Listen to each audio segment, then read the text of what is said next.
Hello, my name is Claire. I'm just here to tell you about the procedure I've recently had done.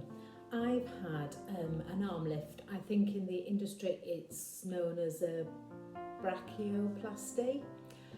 Anyway, an arm lift. Just a little bit, I lost 6 stones in weight, and one of the things this did leave me with is lots of loose skin on my upper arms, back wings. Very conscious of these, and I could hide lots of other lumps and bumps that did feel this did leave me very conscious on my upper arms. And one of the things I really did want to be able to wear now that I'd lost weight is summer tops and strappy tops. So this is why I decided to have an arm lift.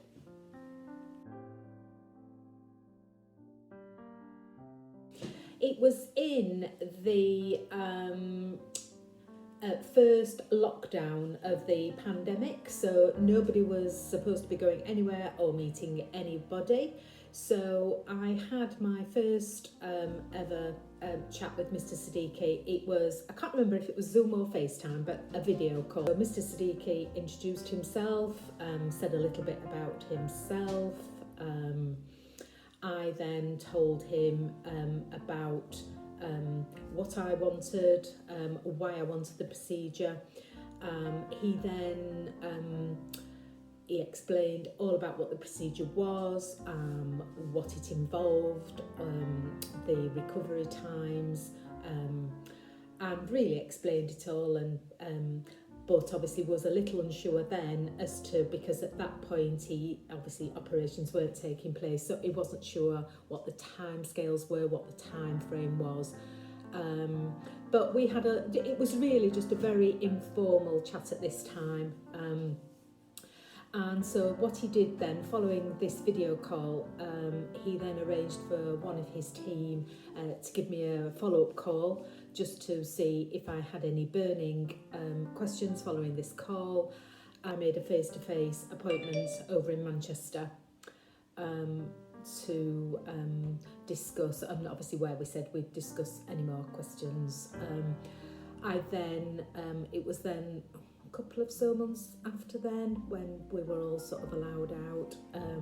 It was then classed as a medical appointment, so I was allowed to go to this appointment. So I actually had my first face-to-face chat with Mr Siddiqui, where he took some photos of my arms, obviously just assessed. You had to be, he likes to do them when you've got to be a normal BMI range. Obviously, you know, he thought you were medically fit enough for it. And also because obviously I'd lost weight, he just wanted to check how long ago it was that I'd lost the weight, because he doesn't like to do it so soon after initial weight loss. But as mine had been over a year since I'd lost the weight, he was more than happy to do the operation. Again, just any more calls, any more questions about what I needed at any point, just give him a call. He gave me his WhatsApp work number, so any questions then I could WhatsApp him or give his team a call. We were then just waiting then for a date when operations to do the procedure could take place. I arrived at the Pall Mall clinic around 7:30 in the morning. I'd had lots of emails leading up to this day to confirm things like admission times, how to prepare for the operation, and how to prepare myself for the recovery. Mr Siddiqui came to see me straight after I'd been admitted into the ward by one of the nurses. He then asked me if I had any more questions, and explained that he was now going to draw lines and markers on my arms so that he knew what bits he presumably was going to take off during the operation. Next, shortly after Mr Siddiqui had left, the anaesthetist arrived. He just had a general chat about my health, fitness, etc., and any allergies to any medicines or anaesthetics in the past.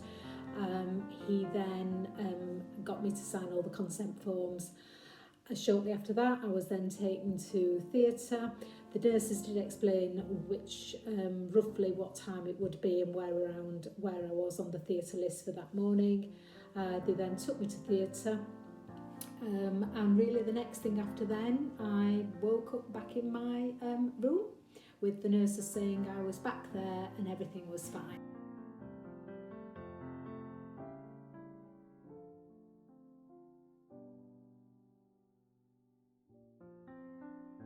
As I was, my operation was really right in the midst of the pandemic, so I'm assuming it may not be quite the experience that normally would take place due to all the COVID measures that were in place.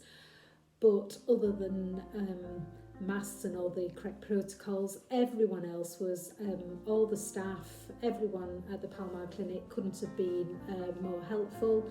I had my own private room with an ensuite bathroom, and everything was absolutely fine.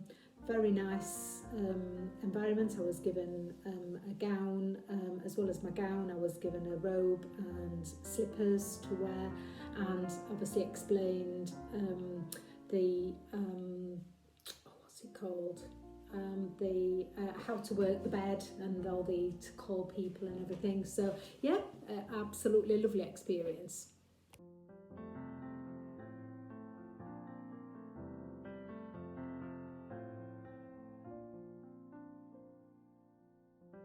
Mr Siddiqui did explain when he came to see me on the morning of the operation, and when I'd seen him before the operation as well as the couple of appointments before the operation, that if I needed drains in the wounds, then I'd definitely have to stay in the clinic for an overnight stay, and obviously he would come around the next morning and not be able to discharge me until I'd had the drains removed.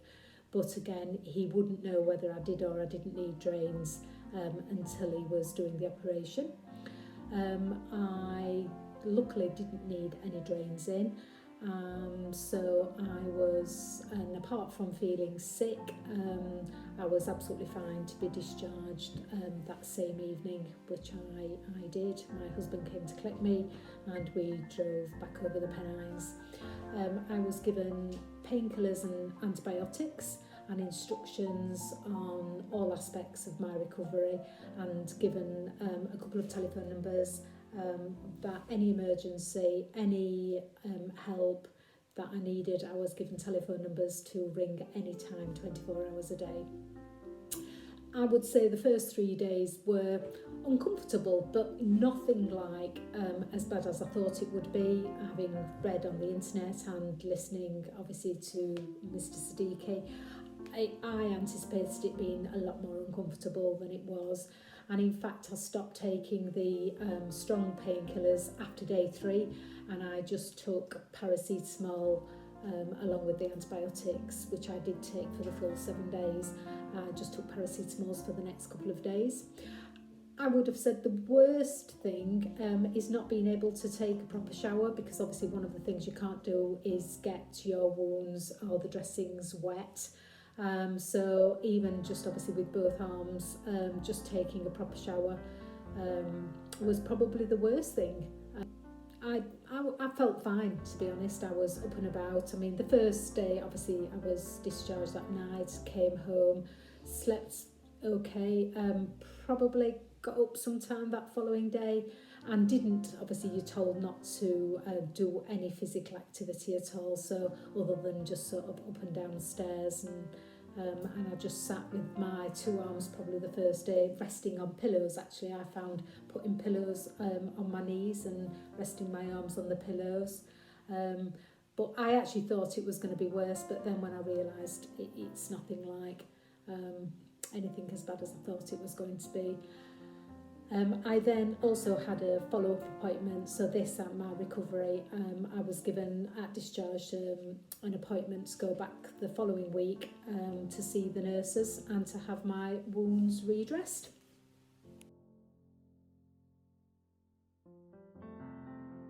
When did I start normal activities again?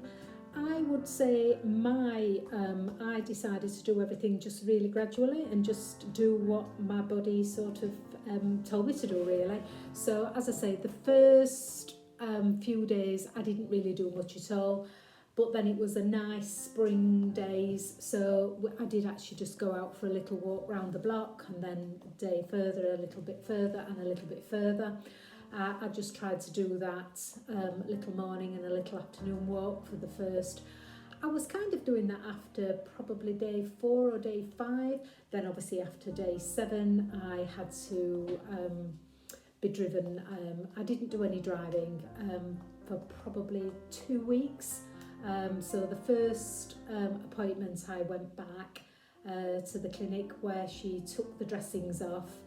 Just had a look, just cleaned them all, and then put actually a much smaller dressing on, and then went back after week 2 where I had where she just looked at them and told me that the dressings could be completely removed, and